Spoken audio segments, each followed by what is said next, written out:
বৃষ্টির মধ্যে মজাদার সিদ্ধ চালের পাতলা খিচুড়ি রান্না করলাম। আবারও চলে আসলাম ছোট্ট একটা মিনি ব্লগ নিয়ে, কারণ তোমরা মিনি ব্লগগুলো দেখতে ভীষণ পছন্দ করো। অনেকেই বলে সিদ্ধ চালের খিচুড়ি নাকি খেতে ভালো লাগে না, তারা একবার এইভাবে বাড়িতে নিরামিষ পদ্ধতিতে ট্রাই করে দেখতে পারো। খেতে কিন্তু ভীষণ ভালো লাগে। আগে কিন্তু আমার শ্বশুর বাড়ির কেউই কিন্তু পছন্দ করতো না, কিন্তু আমি এইভাবে রান্না করে তাদেরকে খাওয়ানোর পর তারা কিন্তু এখন বেশ ভালোই কিন্তু পছন্দ করে। তার সঙ্গে কিন্তু এখানে আমিও কিছু বাদামও ভেজে দিয়ে দিয়েছি খিচুড়ির মধ্যে। বেশ ভালো করে ফোড়নে দিয়ে দিয়েছিলাম শুকনো লঙ্কা, তার সঙ্গে পাঁচফোড়ন।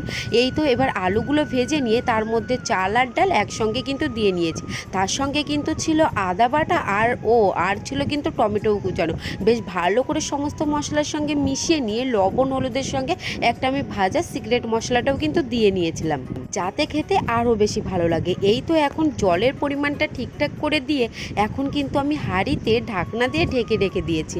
আর এই কয়দিন যে পরিমাণে বৃষ্টি হচ্ছে, বৃষ্টিতে কী রান্না করব তাই ভাবলাম যে সিদ্ধ চালের একটা হালকা করে মজাদার খিচুড়ি রান্না করি।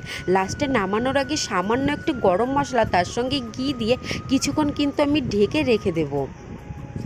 এইবার আমি বেগুনটা ভেজে নেব। বেগুনটা ভাজার আগে আলুগুলো ভেজে নিয়েছিলাম, একটু লেগে গিয়েছিল, তাই এই তেলেই কিন্তু বেগুনগুলো আমি ভেজে নিচ্ছি। এইবার এর সঙ্গে ডিম না হলে তো জমবেই না খাওয়া দাওয়া, তাই একটা ডিমও কিন্তু পেঁয়াজ কুচানো তার সঙ্গে হালকা একটু লঙ্কা কুচানো লবণ দিয়ে ভেজে নিলাম। কড়াইটা পুড়ে যাওয়ার একটাই কারণ, সকালবেলা মাটির উনুনে দুধ চা বানিয়েছিলাম, তো এর জন্য কড়াইটা পুড়ে গেছে।